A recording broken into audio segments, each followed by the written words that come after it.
Uplifting, unlimited. You.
Welcome.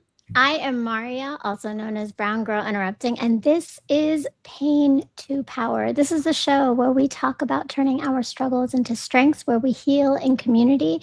It is brought to you by the I Rant Network. Please make sure that if you haven't done it yet, that you have subscribed to this channel, you hit the like button, and that you are joining us in the chat to share your thoughts and your conversations.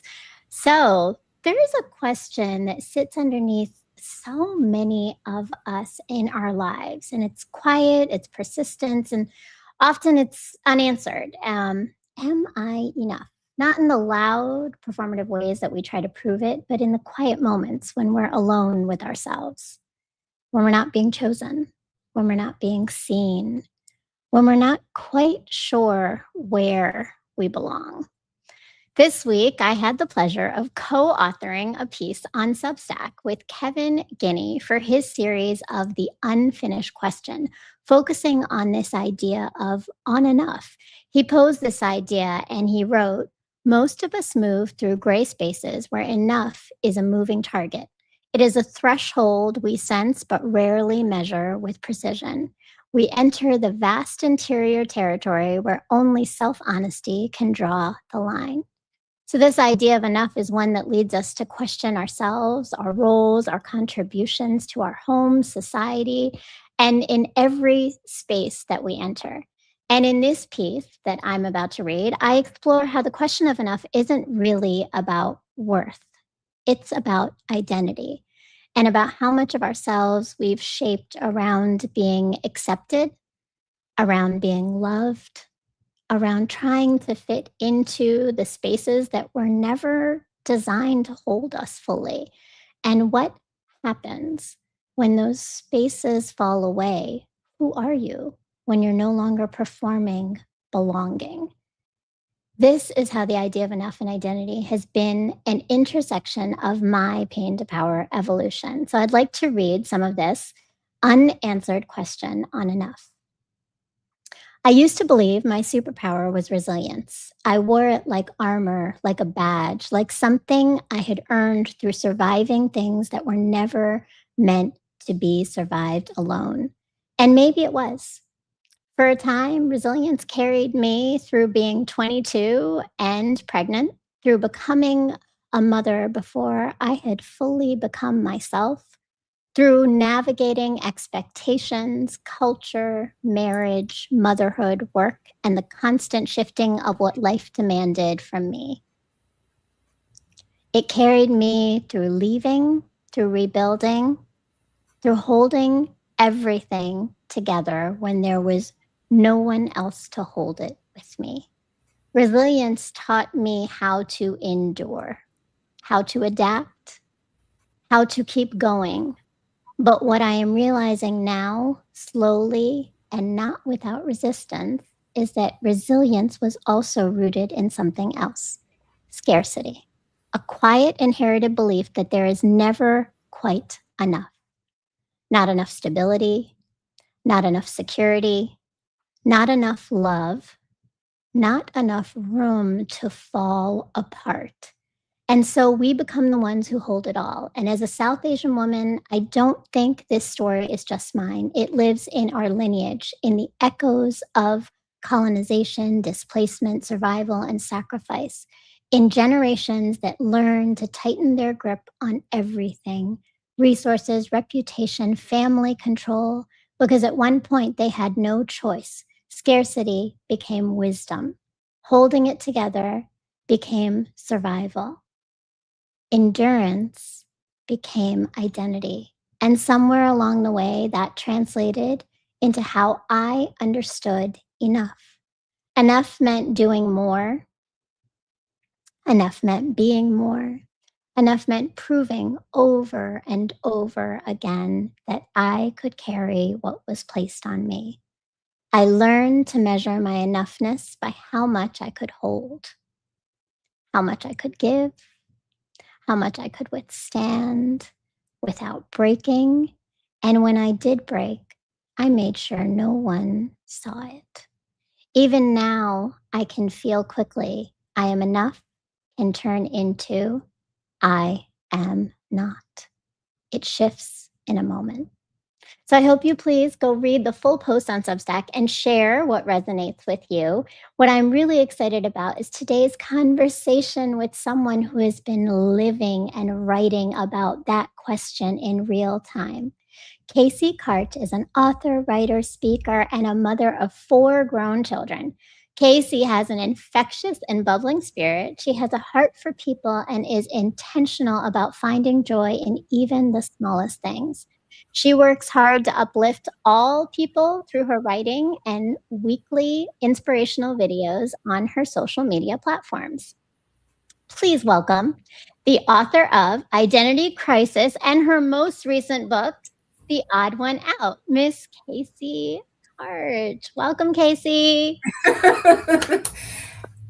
It's Cassie, but thank you very much. So sorry. It's Cassie. okay. I'm just like, people do that all the time. And I was like, in order for you to remember this thing, no Diddy, okay? Cassie. No, Cassie. And you know what, Cassie? That is like the worst on me because people come on here and don't pronounce my name right. So Maria and Cassie here today and, to talk about this idea of enough and pain to power. And you are doing some amazing things, lifting up so many people. But, you know, I want to get into your story. So first off, how are you doing today? I'm doing great. You know, I've been up since 2 o'clock. I had to work earlier today, but now I'm home and ready to get this conversation started. I'm great. How are you doing? I love it. I'm great. I am good. And it is really an honor to have you here. And I'm so glad that you are with us. And so thank you. And I see we already have some people in the chat. Boeing 777 has, hey, Cassie, I love it. And Learning to Live in Translation says, hi, Maria and Kevin. I love it. Welcome. And thank you so much for being here. So, Cassie, whenever I invite guests over, I always ask, what your relationship is between the idea of turning pain into power. Ooh. You know, my pain is my purpose. So everything that I've been through is a testimony to how strong I am. And it's been a lot of mess, but that's why I have this message. So without pain, who are we? We're all going to be in some sort of pain. And I've been through the mud. I've been through some stuff. Oh my God, I don't look like what I've been through. And I know none of us look like what we've been through. But my pain turning into purpose is using my story to uplift and encourage and let people know who have gone through the same things that I've gone through that you can make it. One step, one breath, one smile, one cry, one anger, whatever it is that's going to get you to take that next step to keep moving into the right direction. That's how I'm using my pain for my purpose, is sharing my story from how I got here, my story from birth to now is just a lot of stuff that comes from the beginning all the way till right now. Because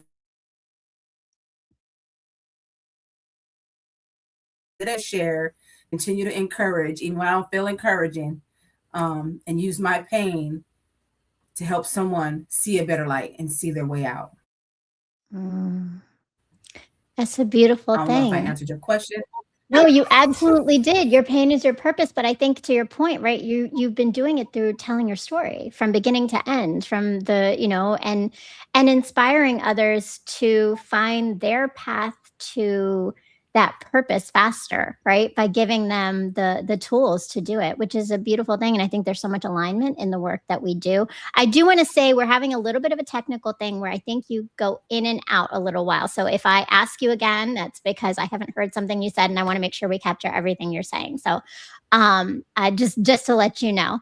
But I appreciate that. And to your point, right, from birth to now, because nothing happens in a vacuum. Who we are doesn't start right now. It starts from the beginning parts of our lives. And I kind of talked about that right at the beginning, just in thinking about, how we inherit certain things from our generations before us. So when you think back to your own upbringing, tell me a little bit about just what do you feel were some of the things that were nurtured into you in who you are, in the way you see things, and what might be some of the things that you've chosen to be over time?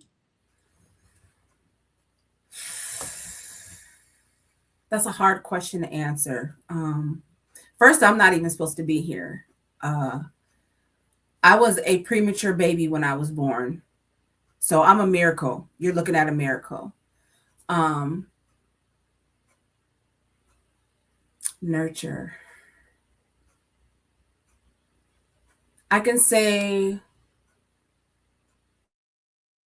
nurture would be what my grandma instilled in me. She instilled in me hard work. She instilled in me family. She instilled in me never give up, keep pushing forward. You got to work. Closed mouth don't get fed, and we can't expect everything to be handed to us. And so no matter how hard it gets, you just got to keep getting up every day and keep pushing forward. She nurtured me because she was there for me when my mom couldn't be there for me. So my grandma just taught me that family is important, work is important, unconditional love is important. And that is something I believe she nurtured in me. And with everything that I've gone through in life, the choices that I've made to where I am now, I just choose to be kind. No matter how mean you may be to me, I just choose to either turn the other cheek or speak blessings over you. So that is something that I've had to learn on my own. It's not to respond how the old me would want to respond, but how the new and improved, loving, encouraging, seeing people through God's eyes want to respond, if that makes sense. Absolutely. That's a powerful shift too, though, of that choosing, choosing, not choosing, but choosing, right? Like to be really intentional with it. And it sounds like a lot of times people don't realize that kindness is not always easy for everyone to choose, right? It is not always nurtured into everyone to choose, right? So, I want to go back a little bit because it sounds like you said, right, that you weren't even supposed to be here, right? Let's go into a little bit of your upbringing of like some of the things that you had to choose kindness through. So my mom, so I was born a preemie. My mom got into a car accident and I was born 3 months early. So when I was born, I was 2 pounds, 11 ounces. And then I started to lose weight and I got down to 1 pound, 15 ounces. And the doctor told my mom, it doesn't look good. So just from the beginning, I'm born out of a car accident into trauma as a preemie. And the doctor's telling my mom, she's not going to make it. But look, I'm here. I've been through a lot with bullying and not knowing who I am. My mom is white, my dad is black. And so growing up in a predominantly black neighborhood, not always feeling like I belong, or I don't feel like I belong. And then they don't make it easy for me to belong. because I'm too black to be white and I'm too white to be black. So I'm somewhere caught in the middle. And so I already lost your question. I'm so sorry. No, but I think you're telling it, right? So can I ask you a little bit more? Because I think you're giving us the information, right? Because your book, Identity Crisis, right? Like Cry-Sis is really about some of this. And then your most recent one is going back to your story, right? So, you're talking about the identity of being biracial and what you had to navigate through that. When you think about that, how did that start to shape how you saw yourself, or even some of the the confusion that it might have caused for you? So I never felt like I belonged. And anytime I hated looking in the mirror, because anytime I look in the mirror, I would see ugly. And that comes from being bullied. I was bullied a lot, made fun of. My mom was white. She didn't know how to do our hair. She didn't know we need Casey, grease in it. We'd always. I'm sorry, the volume is going in and out, and I don't want to miss anything you're saying. So I know that you started to talk about your mom and you. Why is it going in and out? Maybe I'm too far away from the computer. Not sure. If I scoot up, is that gonna mess it up? Can you hear me now? If I go can right hear here? you now. I can Okay, hear you now. let me just stay right here. Okay. Okay. So I don't know where I was You at. started to talk about your mom and your hair. My mom, being white, did not know what to do with us in our hair. So we would walk around looking like ragamuffins. On top of that, we didn't have a lot of money, so we're poor. So I never wore anything that matched. I'd be wearing pink with purple, with green. I mean, just crazy. And so I was bullied a lot, told I didn't matter. I also was molested as a child. So not knowing, oh God, please don't start. I hope you don't hear that. Please don't start. All right. We got kids, we got dogs in the background. Life is lifing. Okay, Keep talking. yes, the dogs are in the black. I was For praying you. they We're would be here for quiet, you. but Don't worry about it.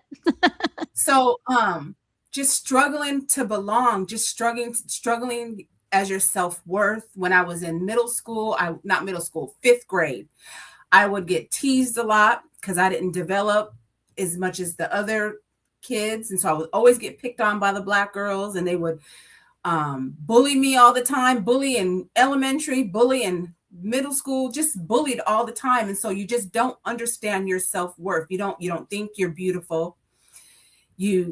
I never looked in the mirror. I hated looking at myself. And so I struggled just to see myself as beautiful. I struggled to see myself, where do I belong? So my mom is white, my dad is black, and we didn't grow up with my dad's family. So we're mainly around my mom's family, but we're the only black kids. Mm. So we didn't realize at the time that there was a lot of subliminal, like, we don't really mess with you like that. Mm. So when you grow up and you already don't feel like you belong where you're supposed to be, then you struggle. And I struggled so much that I found a culture that I was able to identify with, and I just scooted on into them. So I wasn't black, I wasn't white. I just started hanging out with Polynesians, started learning the language, and then I just became a Polynesian girl. So you found your space. I found a space until I realized that as a black person, people don't really mess with us like that. They tolerate us to a certain degree, depending on which spaces you're in. But because of the indoctrination of white supremacy that is so ingrained in our DNA that anything black is whack, that eventually their true colors started to come out. And so no matter how hard I try to fit in, I never really truly belonged. Wow. Well, thank you for sharing all that. I mean, I think like I know I see it in the comments, right? Like that's a lot of heaviness for I mean, you're talking about your youth, right? Like that's a lot of heaviness from so many different angles, from home, from extended family, from direct family, from school, from people around you, all leading to a lot of confusion and pain. Um, as you as you think about that and you think about being that young Cassie at the time and processing, all of that, how did you get to how did you like help yourself move through that? Like what were the things that kept you going still? So you talked about your Polynesian community, but was there anything else that kept you going? I wrote poetry when as a youth. So I used to write poetry to escape and to try to understand what was happening in my life. I still have that poetry. It ain't sitting right here in front of me because I should have grabbed it. It's over there. But anyways, I used to write poetry. I read a lot of books, and eventually I got into the streets. And so I found a family in the streets, in the hustle life, that would accept me as a youth, as a teen. And that was my community till I got into some trouble. But anywhere I could fit in is where I fit in. Anywhere that I became a chameleon. And so when I was with the Polynesians, I'm Samoan. I speak the language. When I'm at the girls' club, then I'm something else. Like I just became someone who would morph into something to fit somewhere so that I wasn't excluded. Hmm.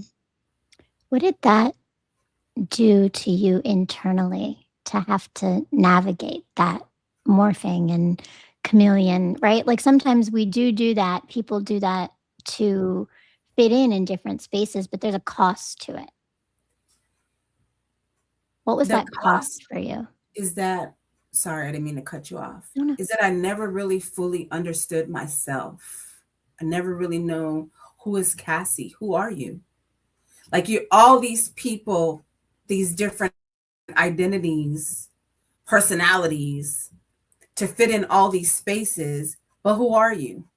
I never really tapped into who I am because everything that I was trying to do was to belong to something. Mm. That's heavy, though. It's heavy to think that not knowing who we are, right? And that's where we get lost. And that's what we talk about, both you and I, right, in our work is this losing of ourselves. So, how did you finally really come to knowing who you are? So, you talked about your poetry and your writing. Was that part of that avenue for you to get to closer to understanding yourself? Or were there other things that led you there? The writing helped, and the digging into family and to putting the pieces together because my mom didn't really mess with me like that. Um, when I was 13, she kicked me out. A lot of abuse in the home, a lot of abuse to my mom, and then my mom turned around and I had a lot of abuse, and then my siblings got abused a lot, but I got beat up a lot. And so she never really accepted me in my perception. So I had to find other ways to be accepted. Then I went and stayed with my grandma.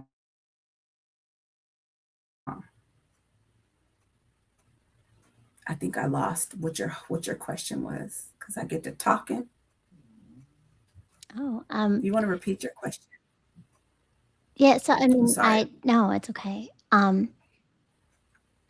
No, I'm I lost it too. My apologies. I was listening to you. We were in the zone. No, I mean, it's so much, right? It's so much that It you've is a grown, lot. but I've what been I'm through a lot. wondering is like, but you survived it, right? So that's the thing, and I think that's the thing you keep talking about with others is that you made it through.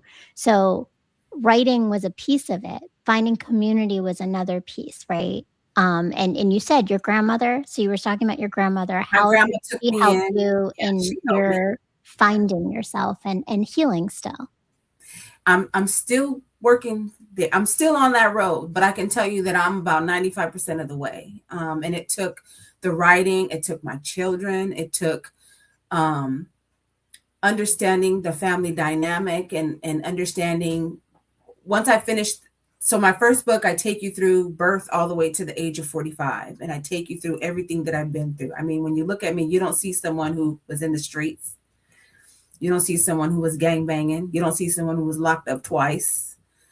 Young teen mom. I mean, I done been through it all. Been in domestic violence, abused, all the things. Trying to find a way to fit in. Like I just want to be loved, but at the end of the day, you have to love yourself. Mm. And so I'm finally at a place where I love me. So your love is extra. Today clowning up a storm. We lost you for a second after you said your love is extra. I was on it. I was like waiting for the next thing. I said I love me. I love me completely. And it took me to get to this point. Like, so my first book, like I said, is from 0 to age 45. My second book is from 45 to age 50. And my first book introduces you to everything that I've talked about so far, plus a whole bunch of other stuff that I've been through that I've had to overcome in the midst of trying to find who I am. Because over those years, like I was even. We lost you again. I'm so sorry. I call it, I did time in ministry. So I did 18 years in ministry. So that was another part of my identity that I was lost in. Tell me a little bit more about these 18 years in ministry. What does that mean to you doing time in ministry? I gave everything, my heart, my soul, my finances, my talents, my children, because I love God. Don't get me wrong, I love God. But sometimes, in the midst of loving God, people gonna people. And I gave so much that I had nothing left for me. Mm. So not only was I working 2 full-time jobs, and my kids were in sports and all the things, basically I was working full-time ministry. So I gave so much of myself to everybody else and everything. Lost you again. Maybe I need to just get really close to the thing. I'm sorry, I can't help with that. I'm not sure what the technical thing is, but I definitely don't want to miss what you're saying. Let me scoot down and scoot up. I hope I'm not messing you up, Ja. I'm closer and down. Sorry, we want to hear you right now. Ministry took a lot of time, effort, sacrifice, and I didn't know who I was because my identity was tied into the ministry. I was the pastor's secretary. I was a deaconess. I was the head of the singles ministry. I worked in the youth ministry, the children's ministry. I was just everywhere. And so with all that, it's like, well, who are you in the midst of all that? So it took me leaving the ministry and really start honing in on writing my book to figure out, well, who are you? You're not all those things, because a lot of times we hold on to stuff that people put on us. It ain't even ours. Yeah. And then we overgive, right? To compensate for all those things that someone has put on us. And it's a trauma response too, like always being busy. You know, it's a trauma response as to how I was raised up, latchkey kid, make sure this is done, that's done, all the things. Feeling guilty of just sitting down and just being with yourself, but I got to keep moving. You know, no, you don't. It is okay to rest. So what was the catalyst for you to realize that it was okay to rest? Because it sounds like there's it's a lifetime of doing for others, right? To your point, like it's a trauma response, to overgive, to want to feel like if I do enough, I will get enough, right? And that never does seem to happen, back to like, right, where we started at the top of the show, right? So what was that moment for you where you finally actually really said enough and focused in on you? You talked about the church. Was there something that happened in that moment? Was there something, I know that you mentioned that when we were talking that in 2020, there was really this fracture with the church. Or was there something else? It took my son having a medical emergency. It took me losing my grandma, me losing my mom. Like my grandma passed in 16, my mom passed in 17, and then I lost my position in the ministry in 18.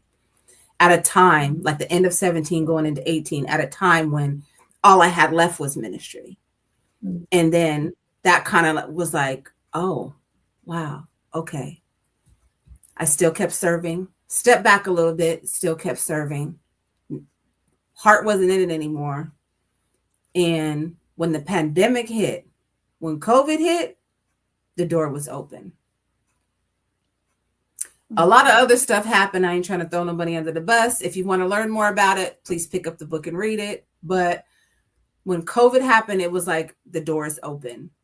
We didn't have to be inside anymore. So we're not in the church. I'm not serving. I'm not doing all the things that I need to do because we have to stay at home. And so that was my opening to pause. And when nobody was checking for us during Corona, knowing that I've been a single mother the whole time we've been in ministry, knowing that I've been raising kids, nieces and nephews, and you ain't finna check for me, it was an eye opener. That at the end of the day, you got to check for yourself. So sitting down during COVID and writing my book, coming to terms with how I was feeling about my mom, my grandma, and things that happened in my life, and understanding who I am. And I'm not just a mom. Like, we have all these titles. You're a mom, you're a wife, you're an auntie, but who is Myra? Who is Cassie? Out of all those titles, who are you? Right. I'm human, number one. Right. But I'm love.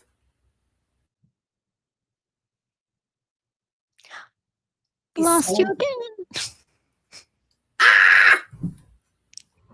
So I said, who are you? Who is Myra? And who is Cassie? Outside of all of the labels that they give us: mom, wife, daughter, auntie, worker. But who are you under all that? We're human, right? Right. Yeah. And I've come to understand that I'm love, because God is love. And I love to give love.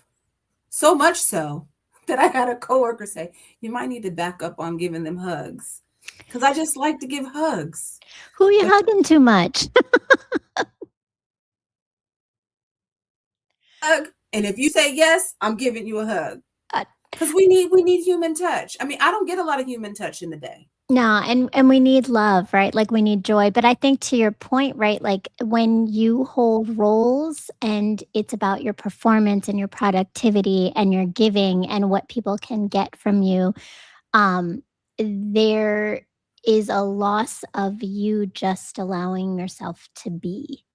And it sounds like COVID is where that really came to light for you, is that lack of space for you to simply just be Cassie, loved to just be Cassie. So, so much of this, I feel like, has been other people doing things that have impacted you. And you talked about coming to terms with people, with your mom, with your grandma, with the church. Where does forgiveness fit in this? And what did you have to do to come to what you needed to feel like there was forgiveness? Because if you're talking about love, right, that's a component of it too, right?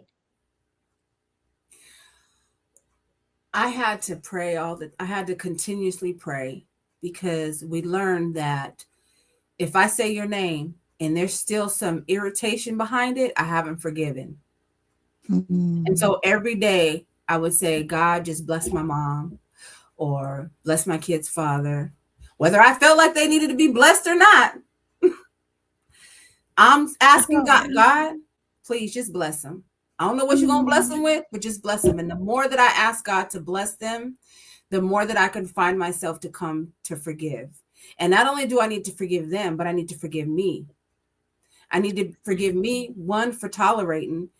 I made the choice, but two, I'm no angel in it either. Like, I wasn't always a good daughter.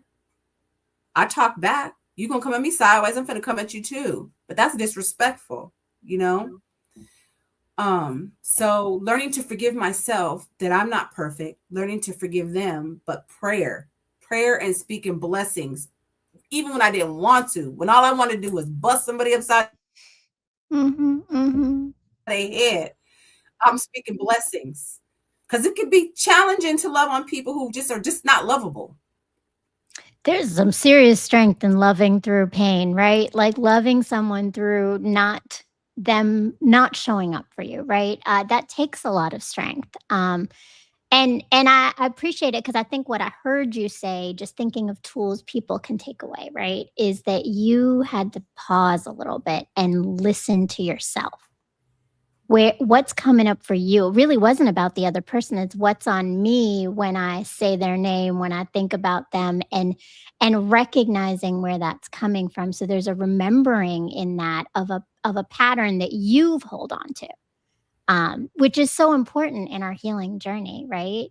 So, and I think all of this also comes back to how you have found belonging. So now, having gone through all of this, what does belonging look like for you now, and how do you find that for yourself? Look, I belong wherever God puts me. That's where I'm at. Like, wherever space He allows me to go into, I belong here. It might be challenging in the beginning, but I belong here because I'm here for a reason. Whether I'm here just to put a smile on your face, I'm here to share a little bit of me so you can not feel so down about you. Whether I'm here to just hold your hand, or maybe I'm just here to say a quick hello, I'm learning that wherever I go, that is where I'm meant to be. I belong. Even if I don't feel like it, I'm like, nope, God, you sent me here, so I belong here for a reason. And it's challenging at times because it don't feel that way, but fact, I'm here for a reason. And so I belong here. And I even had to write a poem about belonging, because I had to keep telling myself, no, you belong here. No, you are supposed to be here. Don't you ever doubt yourself. I have to, the Bible says that David said, in Psalms it says, David encouraged himself in the Lord. You have to encourage yourself. And sometimes I doubt myself, a lot of times. But I'm so thankful that there are people, certain people in my life, who continue to encourage me, because for a long time, I didn't have that. I was always the encourager. I was always holding everything together. And I finally realized that if I don't reach out, folks don't reach out. So I'm like, okay, well, whatever. But I'm so thankful that now there are people who do the things that I used to do for everybody else. And sometimes I don't feel like I belong, but I know I belong because this is who I am and this is where God put me. I belong.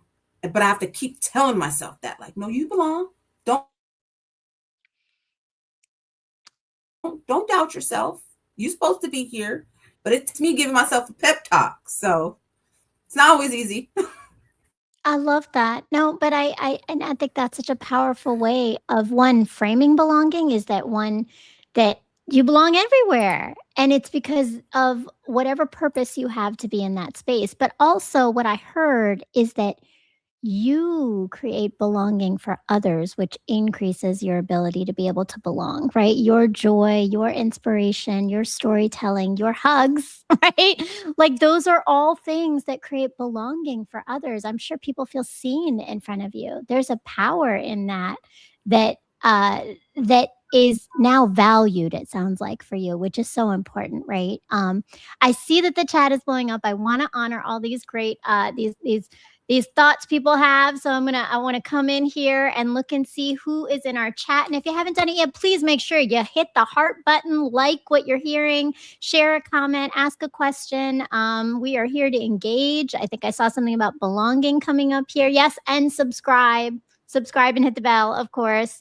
I think that the way that you're framing and reframing this, and I hear, see Kevin Guinea. Kevin, welcome, Kevin from Substack. I love how you've made this transition to feeling you belong now. Absolutely. That's a powerful thing, because it sounds like, again, you took your power back. You reclaimed what was important to you, and you created it for yourself and for others. And learning to live in translation says this is powerful. Belonging, even when you don't feel like it, you do belong 100%. Absolutely. And thank you for joining us today.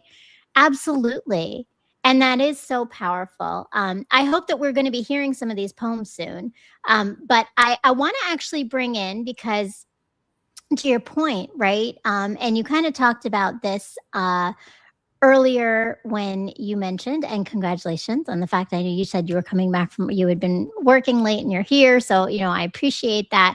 But I know that when we spoke, you were really going through recently a big transition in terms of your work circumstances. And you just wrote a recent blog, right? Called Faith It Till You Make It. And you really openly speak about this recent life setback and how you're navigating it, which just sounds like that's what you do on your blog. So go follow Cassie's blog, go look at her website. You'll see that she is constantly giving this inspiration and these ideas of how do we move through things. But I want to read an excerpt from what you wrote. You said, "For most of my life, I've spent my time raising children, my own and others. I've helped build up other people's dreams and encourage them to reach their potential. Now I'm at a point in my life where I'm finally choosing me. And if I'm honest, that's a little scary.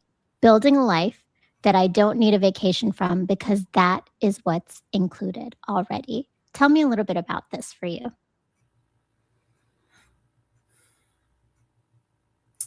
It's still a work in progress. But I can tell you that I took a vacation last week. Was it last week? Yeah, last week, I think, whatever. 2 weeks ago.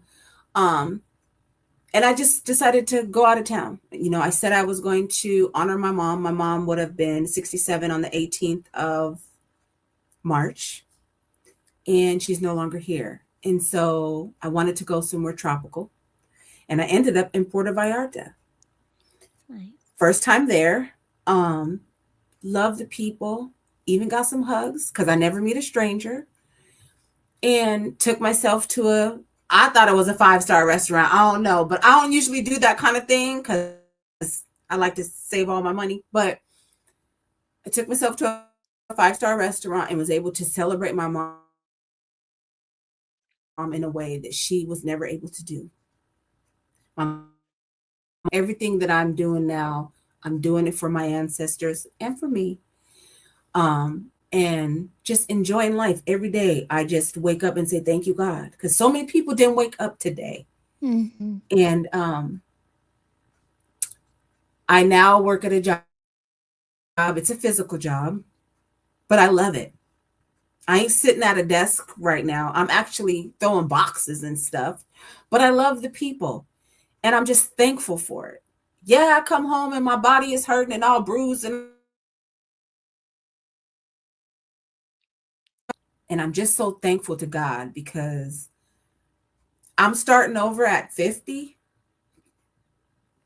It is scary as all get out. I still don't know what I want to be when I grow up.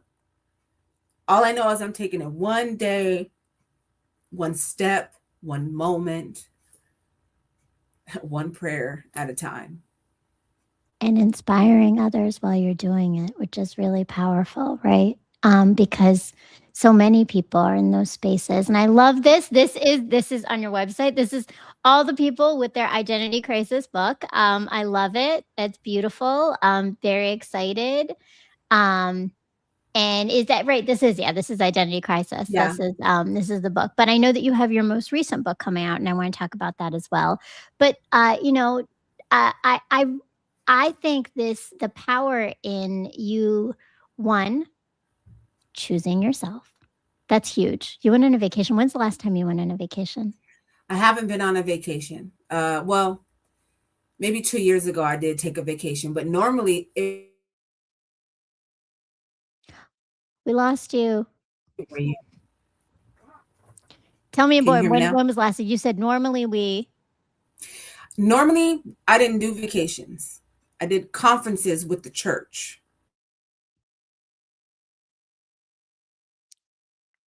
Had to do with the church. So there was no vacation. So this was an actual vacation where I just woke up and just was there. I didn't bring work. I just wanted to see the people, ate the lovely food, and just relaxed. And that to me, and the water, the Mm. sun, the people, and not worrying about whatever was here was here. And my mom showed up while I was there, and so that it was a last minute trip. I just picked it and said, "Let's go." And my mom showed up while I was there. My mom was there on her birthday, and she showed up. And Mm. so That is a truly beautiful thing, and I mean, again, you picked you, which is not something easy to do, which requires, like, this it's like an uncomfortable thing to pick you with children, with responsibilities, with everyone relying on you. I get it, right? Like, it's not easy, but tell me, how did it feel to choose Cassie every day? To decide what you wanted to do, what you wanted to eat, to spoil yourself?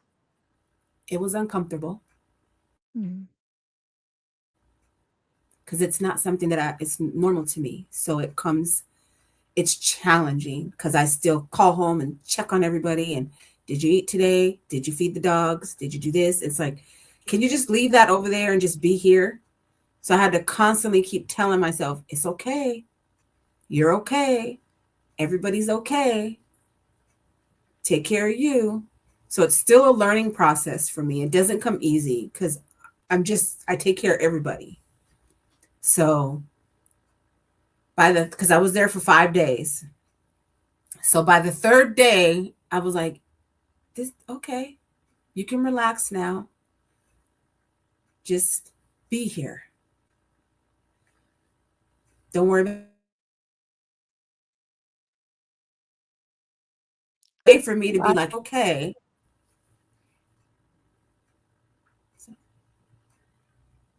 That's I mean, but I appreciate the honesty of that, right? It's uncomfortable.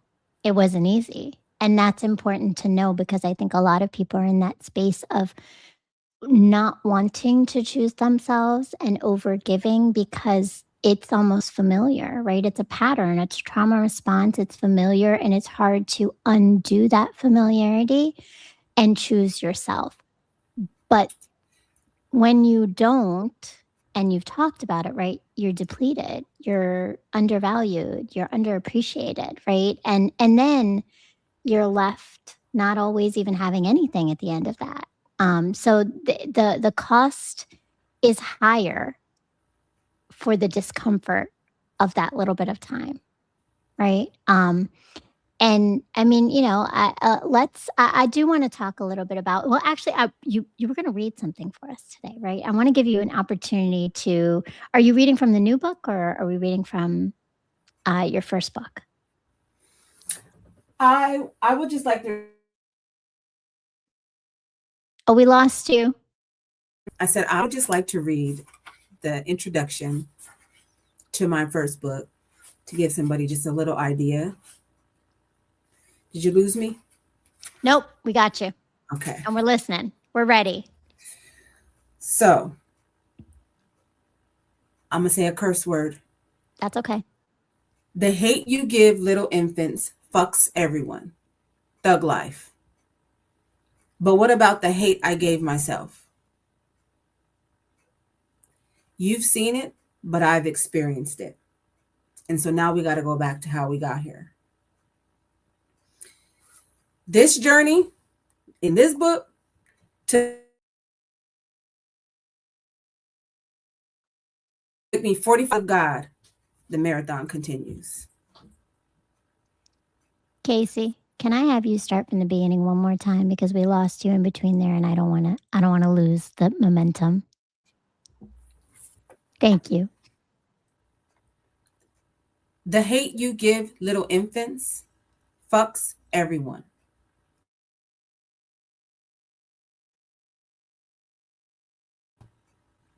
You've seen it, but I've experienced it. So now we got to go back to how we got here. This journey took me 45 laps around the sun. But because of God, the marathon continues. You see, I began writing this story in 2014, but it wasn't until 2021 through twists and turns, trauma, turmoil, pain, suffering, but also overcome and triumph.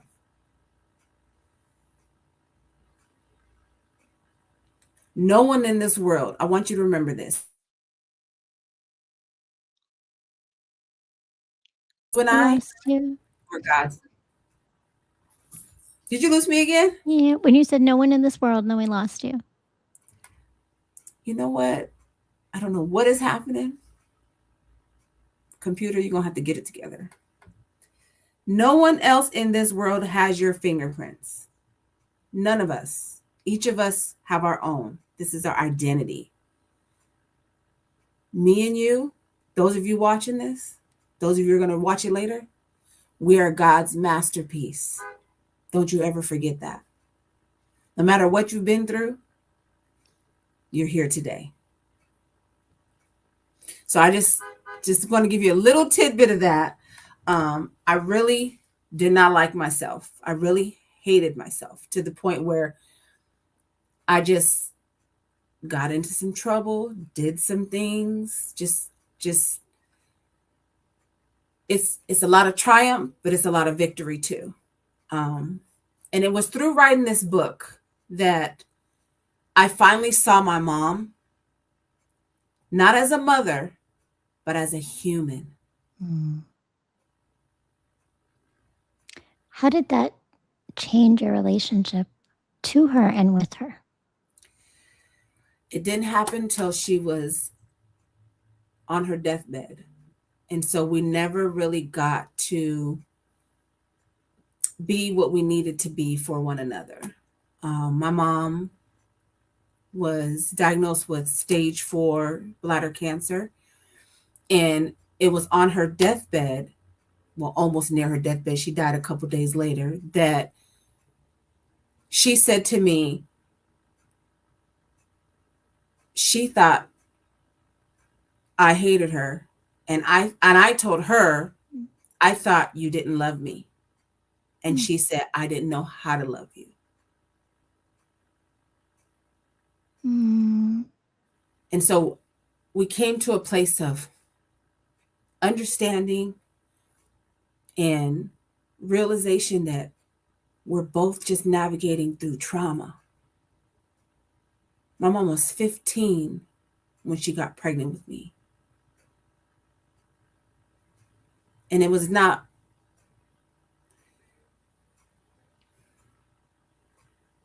not a good way that I came to be. So in writing this book, I learned more about me, but in writing my second book, I learned more about my mom. And I understand why she treated me the way she treated me. Because every time she looked at me, I reminded her of what she went through, of how I got here. So I was a constant reminder of a pain she him. And I didn't know that when I wrote this book. I didn't know that. And so my first book introduces you to everything that I've been through. My second book, there's a part 1 and a part 2, and I introduce you to my mom. And then you'll have a better understanding of everything that I went through. And identity crisis is correlated to the stuff that my mom went through. And so part 1 refers to my mom and her upbringing and all the things that she went through. And then part 2, my life. And I just thank God, because I know why I had to go through everything that I've gone through, so that I can be a light for those who are going through it right now, so that I can show you that You do belong here. No matter how you came into this world, you do belong here. No matter if you didn't get the love that you might have needed. I didn't get it from my mom, but I dang sure got it from my grandma. Because it was my grandma who would come at 1 o'clock in the morning. Girl, I'd be 13 years old down in the hood on the corner. It'd be 1 o'clock in the morning. And I'd call grandma. Half the time, I don't know if she knew I was high, but she would come half asleep in her pajamas and pick me up on the corner and bring me home. That was some unconditional love. So the love that my mom couldn't give me, she wasn't able to give me. I got it from my grandma. But it took me sitting down, writing it, reflecting, and be like, you know what? You may have missed out on this from mom, but you got so much more from grandma. And so, yeah, life is doing what life does. Ooh. But to your point, your pain is your purpose, because the purpose is the sharing of the story with others, right? And even this purpose of, this layer of forgiveness, is some of it is recognizing the humanity of someone else and their own traumas that they themselves may not have even known how to heal. What a powerful thing for your mom to say to you, right? I didn't know Yeah, how. I just thought I she didn't hated know me. how, right? Like but at the same time, it sounds like your blessing was your grandma, because you had love. It wasn't your mom, but you had it, right? And there's healing in that. And I want to say, you didn't talk about it a lot here, but I know in our conversation I heard it, and you've mentioned it, but you also have done the transformative thing, which a lot of us don't always know how to do because we weren't loved the right way, right? Is you have transformed what it is to be a mother for your children.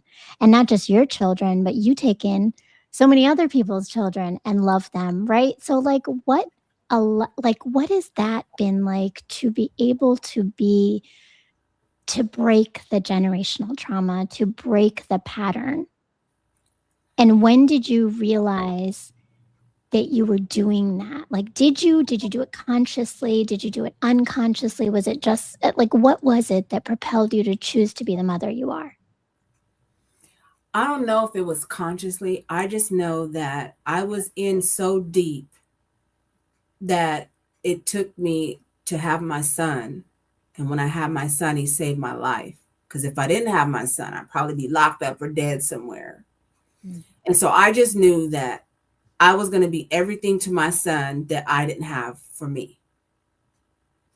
And I tried so hard, the whole father, mother, dog, all the things, so they can have everything that we didn't have, because we didn't have a father in the home. We had multiple men in the home. Wasn't my dad, which resulted in things happening to us. But I just wanted to be the best that I could for my son, even staying in an abusive relationship so that he could have the mother and the father. Thank God I left that. But I think I just did it unconsciously, like just always wanting someone to have a home, like, and always feeling like I just needed to give, and I just want people to be happy. And like I took in my sister's kids, and I took in my kids' half siblings. I raised them and my niece and nephews, and just wanting a family and to show love and to have structure and a place where you always belong. They know they can come here anytime. They just call and say, Auntie, I'm on the way. Okay, the door's unlocked. You always belong here. And I had that with grandma. Grandma instilled that in me. When you talked about in the beginning about nurturing, that is something that grandma instilled in me, was family is everything. We ain't going to always get along, but just know that my door is open. And if you need me, I'm here. And she was always here. When it's always been just me and my kids. And when I had to work 2 and 3 jobs, grandma was the one who came over every morning and woke them up to get them up for school, to take them sometimes to their sports, because I was at work. And so I just, love to make sure people know that they belong, that you just always have a place with me, whether that's here physically or I'm praying for you. So in my spirit, in my energy, like always interceding for people. And I just want them to know that you belong. Like, I don't want you to ever feel like you don't belong. Mm. Mm. Well, kudos That to is you. not a nice feeling. No, I mean, and I think that that's what everybody needs. So Kevin says you radiate love and kindness, Cassie. Absolutely, absolutely. That joy, that kindness, and very intentional. Very intentional. So to your point, like nobody would know what you've gone through by looking at you, right? They think you're smiling and happy and like there's no pain, but there's so much that you have worked through, so much that you have come through, and now you're modeling it for others. So please, everybody, go follow her. Go read the books. Get both the books. It's pre-order now, right? The No, audio it's now is out on now. pre-order. It's It's on. out Okay, now. it's out. It's Mhm. out now. Go and get it. All the links are below for you to get the books. To go to her website. Follow along on Cassie's blog. She gives really great advice, and I love the titles of your pieces. They're really clever, and and follow her on social media because I know you always do videos. You're always going live. You're giving so much inspiration and joy. So if you need that moment, make sure that you're getting the notifications when Cassie goes live to get her energy and her joy. And so, as we're closing out, Cassie, I want to know for someone who is still in that space of questioning, of wondering this, am I enough? Why, losing that love for themselves, where would you tell them to start? What's your word of advice for them in this moment of not knowing or even believing that they're worthy?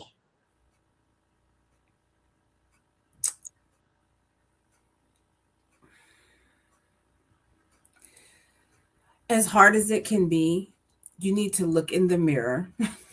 And as I'm talking to y'all, I'm talking to me too, because I still have challenges in this area. But you need to look in the mirror every day and tell yourself that you are enough. I am enough. And I love me. I love you. Look in the mirror and speak to yourself. We have to learn how to speak positive to us and encourage ourselves as hard as it can be. Just looking in this camera is challenging for me. So, do I have time to share one piece? Absolutely. Okay. Is it okay if I share it now? Yeah, please. Okay. I wanted to share this because this piece is entitled I Belong Here. And I'm sorry, I don't know my stuff by heart just yet, so I have to read it. So Oh, please. It's the writing that's the harder part. So we love that you're reading it for us. It's a treat. So this poem is called I Belong Here. So I want you to listen to this poem. Just listen, close your eyes if you have to, and just listen to the words. It says, I belong here, no matter how high the cards are stacked. They say I'm too black to be white, and I'm too white to be black. But who are you to tell me I am unwanted in this space? God shows me his favor, and he extends me his grace. As my eyes start to water, you see frustration on my face. It's not a sprint, but a marathon, and I am running at my own pace. I am strong. I am courageous, determined. My smile is contagious. My hair is curly. My voice is loud. My grip on faith is tenacious. When I speak, you should listen. What is happening? Can you still see me, Myra? Yes, we can see you and hear you. Okay, I don't know what just happened. When I speak, you should listen. You might learn something new, which will bring you through. I am tired of all the clicks. Your words say I'm welcome, your actions do not. But God said I belong here. Do you hear me? Whether you like it or not.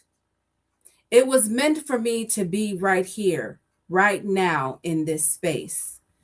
My sharing is caring. I'm one of a kind. I cannot be replaced. God said I belong here, and with his word, I have provision.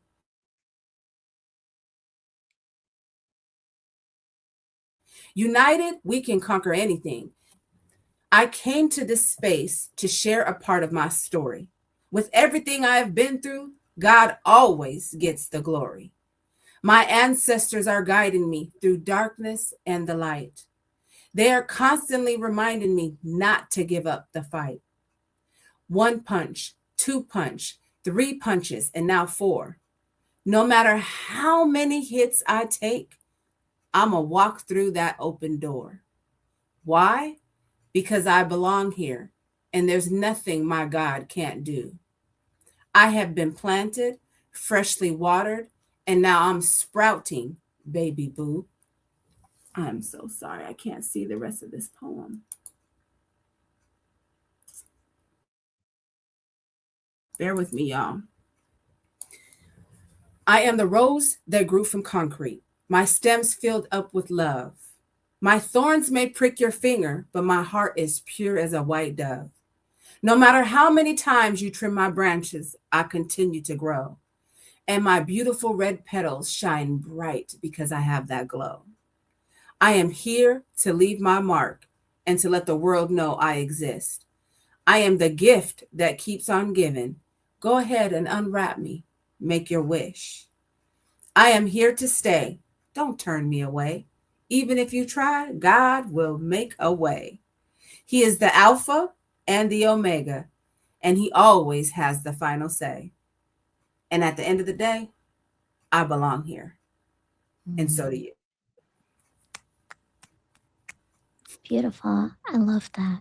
I tried to close my eyes for most of it, and then I was worried that we would have issues with technical. I'm sorry. I was moving all around. But no, you were fine. That was beautiful. And I mean, the reclaiming of your power of belonging through this poem, through what you said, right? Like no matter what. And I think your faith carrying you through it too, right? No matter what. And you're telling all of us that all of us belong no matter what, right? To walk through those doors is beautiful. And Learning to Live in translation says, what a beautiful poem. Absolutely. Thank you so much, Cassie. Thank you for your time. Thank you for your reading of your writing and your poetry and sharing your books and sharing your joy and your transformational power of showing us how pain becomes purpose. Please make sure that if you have not done it yet, that you go and follow her everywhere on all of the platforms as Cassie Karch, right? And Cassie, not Casey. Cassie Karch. Cassie. Okay. And that you are going to our website, go order the books. I'm so excited. These are beautifully written and the story is so powerful. You are a testament to faith, to not giving up, and to the truth of what it is to heal so honestly and openly, in that we are this constant work of art, right? Constant work of art. And it's not always easy.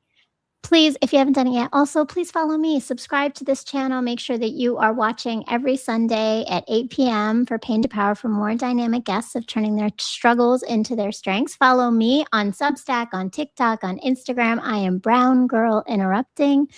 Please make sure, Cassie, if you want, go read my post with Kevin, who's been in the chat. And welcome to all my Substack family who joined us today, to our iRant family. Thank you so much. Isaiah Profile says, powerful podcast. Thank you. And thank you for tuning in. Thank you to Logic. Thank you both for this conversation. Truly powerful. Absolutely. And thank you for tuning in. We appreciate having you here in the chat. Thank you. And yes, have a beautiful evening, everyone. And please remember, you are enough. You belong. Create your spaces, find your power, and do not allow anyone else to take it from you. Peace, love, and light. Thank you again, Cassie.